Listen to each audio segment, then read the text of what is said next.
Dikur emigrant në Evropë, por prej 14 vitesh, Ekrem Rahmani është kthyer në fshatin e tij të lindjes në Tenezhdoll të Prishtinës dhe të ndërtoi të ardhmen duke kultivuar mjedrën. Rahmani fillimisht kishte mbjellë në tokën e tij pak mjedër, por tash, posa hap derën e shtëpisë, para tij shfaqen parcela të mëdha toke të mbjella me këtë frot. Këto kur kemi filluar në vitin 2012, nuk kishte asnjë parcelë me mjedër dhe nuk kishte ide se si do të duket mjedra. Ne atëherë filluam në vitin 2012 dhe filluam me 20 ari, tashëm fshat janë rreth 4 hektarë me mjedër. Pe atëherë kemi ndërtuar edhe qendrën e grumbullimit të frutave. Pe çato 40 ari ku kemi filluar me kultivimin e mjedrës, tash i kemi dikon rreth 3 hektarë kompania i menaxhon mjedër që i kultivojmë dhe i kemi gjithashtu një 70 fermer që bien qendrën tonë, ne grumbullojmë to dhe gjithë produkti i mjedrës shkon për eksport. Faktikisht ne veç jemi familiarizuar me kulturën e mjedrës. Ne punojmë 4 vetë jemi që punojmë të rregullt në pikën grumbulluese, 30 jemi sezonal. Tardat janë mjaft i kemi, tardat i kemi mira, kështu. Rahmani thot se ky frut është i shëndetshëm, ndërsa shton se edhe të ardhurat nga shitja e tyre janë të kënaqshme. Faktikisht fruti i mjedrës është ndër frutat më të shëndetshëm që mund të jenë. Është edhe pse te mjedra faktikisht tregjet evropiane, kërkesa është jashtëzakonisht e lartë. Fitimet janë 1 hektar mjedër po ti punon në mënyrë qysh e don. Shtojmë na adeti janë dikon tyra rreth 15.000-20.000 euro në vit, kështu që llogaritet për një familje tjetër dinjitetshëm. Ai gjithashtu thot se njerëzit kanë nisur të vëdijsohen edhe te ne dhe se kërkesa për këtë frut ka filluar të rritet vit pas viti, por kërkesa më e madhe është nga tregjet ndërkombëtare sepse rendimentet e viteve të fundit janë të mëdha. Krejt kjo, pasi në Tenezhdoll, të gjitha kultivarët që janë testuar kanë qenë të suksesshme. Ne 3 hektari kultivojmë me mjedër, kultivojmë tash të sfundi me ndihmën e Caritasit, kemi pas një projekt që kemi ndihmuar 10 fermer me contract farming, kanë qenë me sistemin më inovativ faktikisht në Ballkan, në vazë, që shipen ato pemistët për rreth sajte.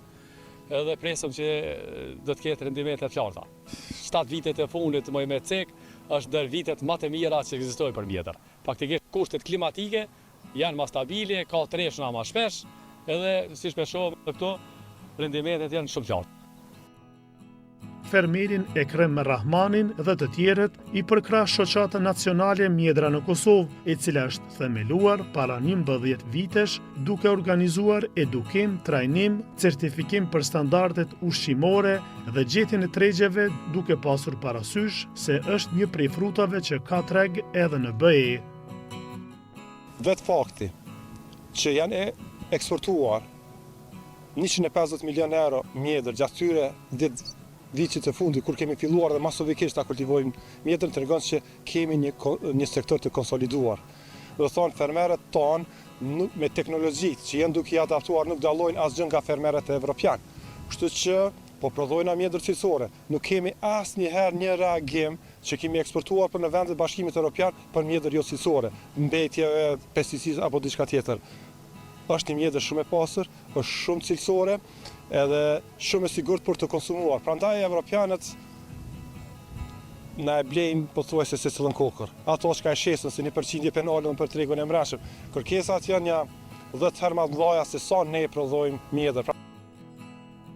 Lepaja shton se vazhdimisht inkurajon fermerët që të merren me frutat e imta e që është një numër i konsiderueshëm, ndërsa thot se model i një fermeri është Ekremi, i cili me përkushtim ka bërë punë të madhe në kultivimin e mjedrës. Ne kemi rreth 1.000 hektar Kosovë, janë mbi 2.000 fermer, Tenezhdolli fshati i populluar me fermer të mjedrës që kultivojnë mjedrën, ka filluar Ekremi para 13 viteve, tash e kanë marrë rastin e mirë ti, duke i parë benefitet që ka sjellur mjedra ndër vite, si në aspektin financiar, si në aspektin edhe edukativ, për arsye se jam mësuar që që tani edhe se kanë qenë shumë fermerë të ri që të punojnë e të fitojnë nga toka e tyre, edhe më të vërtet kanë rrinë një standard mjaft mirë jetësor. Në rastet e tilla, si te kremi, si shoqatë na vazhdimisht i prezantojnë para tjerëve. Por arsye se ne dëshirojmë sa më shumë e krema. E kremi ka qenë emigrant, e kremi është rikthyer, edhe është marrë shembull nga të tjerët, nga profesor, nga doganier, nga mësues, që tashmë kultivojnë në fshatin e të Nezhdollit Mjedër. Nga e kremi, do të thonë e kremi ka arritur që me punën e tij, dedikimin, përkushtimin, kultivim të mjedrës, të jetë frymëzues për të tjerët që të kultivojnë mjedër. Rezultatet që i kam rri e kremi, i kam rri vetëm me një dedikim edhe me një dashni që ka pas ndaj mjedrës, edhe ende vazhdon me bërë atë punë. Kështu që pothuajse secilën komunë i kemi nga 10 e krema, edhe për këtë arsye me këta fermerë siç është e kremi, që ne i quajmë si fermer lider, kemi arritur gjithmonë që ta mbajmë sektorin, edhe kur ka pas ndonjëherë kriza. Në krahasim me shumë pemë të tjera, mjedra ka përparësi pasi që mund të kultivohet në toka pak më të dobta, nuk ka kërkesa të veçanta klimatike, jep prodhim të rregullt e të shpejt, mundëson qarkullim të shpejt të kapitalit dhe është kulturë intensive që mundëson punësimin e një numri të konsiderueshëm.